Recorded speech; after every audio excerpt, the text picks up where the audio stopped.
आप इजराइल को भी जानते हैं और ईरान को भी। दोनों ही देश पास पास हैं और युद्ध के हालात बन रहे हैं। इजराइल ने धमकी दी है कि बेरूत और गजा जैसा हाल कर देंगे। ईरानी कमांडर का जवाब आया है, पूरी है तैयारी।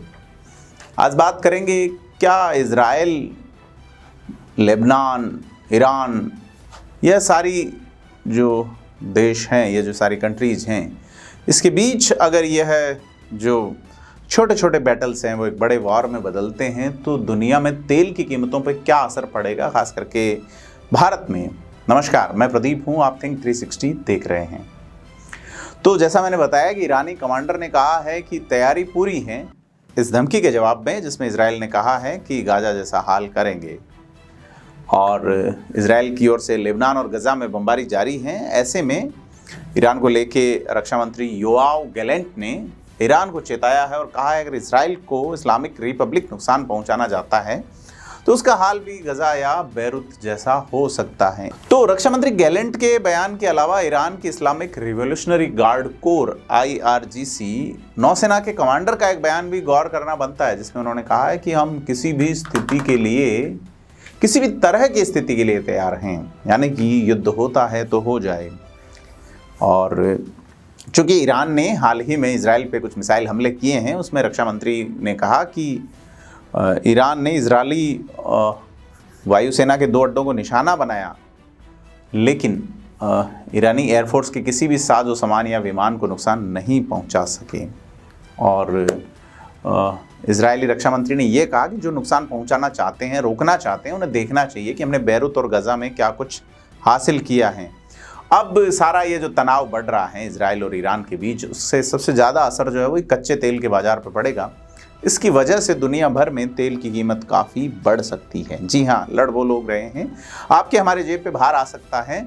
और ये आशंका अमेरिका के राष्ट्रपति, जो अब कुछ ही सप्ताह के मेहमान हैं, जो बाइडेन के बयान के बाद और ज़्यादा बढ़ी है। जो बाइडेन ने कहा है कि ईरान के तेल ठिकानों को इजराइल निशाना बना सकता है। अमेरिका में संभावित हमले पर चर्चा भी हुई है। बाइडेन से पूछा गया कि क्या अमेरिका ईरान के तेल ठिकानों पर इजरायली हमले का समर्थन करेगा, तो बाइडेन का कहना है कि इस पर चर्चा जारी है। और बाइडेन का यह जो बयान आया, इसके बाद, इस बयान के बाद ही 5% कीमतों में बढ़ोतरी हो गई कच्चे तेल में। तो चूँकि इस सप्ताह मंगलवार देर रात को जब इजराइल की ओर से सैकड़ों की संख्या में मिसाइल्स दागी गई, उसके बाद दोनों देशों के बीच तनाव बढ़ा हुआ है। इजराइल का विदेश मंत्रालय कह रहा है कि इजराइल पर 181 बैलिस्टिक मिसाइल्स दागी गई और इसमें एक फ़लस्तीनी व्यक्ति की मौत हुई है। और 5 महीने पहले यानी अप्रैल में भी ईरान ने इजराइल पे करीब 110 बैलिस्टिक मिसाइल और 30 क्रूज मिसाइल से हमला किया था। और इस हमले के बाद अब इजरायली जो सुरक्षा कैबिनेट है उसकी एक बैठक हुई है, जिसमें इजराइल के प्रधानमंत्री बिन्यामिन नेतान्याहू ने कहा है कि ईरान ने एक बड़ी गलती की है और इसकी चुकानी होगी कीमत, यानी कि बड़ी कीमत। जुलाई महीने में तेहरान में हमास के पॉलिटिकल विंग के प्रमुख इस्माइल हानिया की हत्या हुई थी। ईरान का कहना है कि इसके पीछे इजराइल का हाथ है। और हालांकि इस हत्या के फौरन बाद ईरान ने इजराइल के खिलाफ कोई आक्रामक कदम नहीं उठाया, लेकिन इसके बाद इस साल 27 सितंबर को लेबनान में हिजबुल्लाह के नेता हसन नसरल्लाह की मौत एक इजरायली हमले में हुई। उसके बाद स्थितियां बदली, अब युद्ध भड़कने की आशंका है। अब इजराइल की ओर से ईरान ने इजराइल की ओर ईरान ने दूसरी बार मिसाइलें दागी हैं, जिसमें उसने जवाबी कार्रवाई बताते हुए अपनी प्रतिक्रिया का दावा किया है। लेकिन अब युद्ध भड़कने की आशंकाएं लगाई जा रही हैं। संयुक्त राष्ट्र सुरक्षा परिषद में हुए सत्रों में अमेरिका और ब्रिटेन समेत पश्चिमी देश इजराइल के आत्मरक्षा के अधिकार की वकालत कर चुके हैं और साथ ही वो संघर्ष रोकने के लिए तुरंत इस संघर्ष को रोकने की अपील भी कर रहे हैं। तो इजराइल के प्रधानमंत्री ने ये जो ईरान की ओर से जो बैलिस्टिक मिसाइल्स दागी गई हैं उसको हाल ही में सबसे बड़ा हमला बताया और उन्होंने कहा कि ईरान इस कार्रवाई के लिए बड़ी कीमत चुकाएगा। हालांकि ईरान ने कहा है कि इजराइल पर उसका सीधा हमला तेहरान में हमास के राजनीतिक कार्यालय के प्रमुख इस्माइल हनिया, बेरूत में हिजबुल्लाह के सेक्रेटरी जनरल हसन नसरल्लाह और कुदस 4 के senior commander brigadier general Abbas Nilforoushan की मौत के बाद की जवाबी कार्रवाई हैं।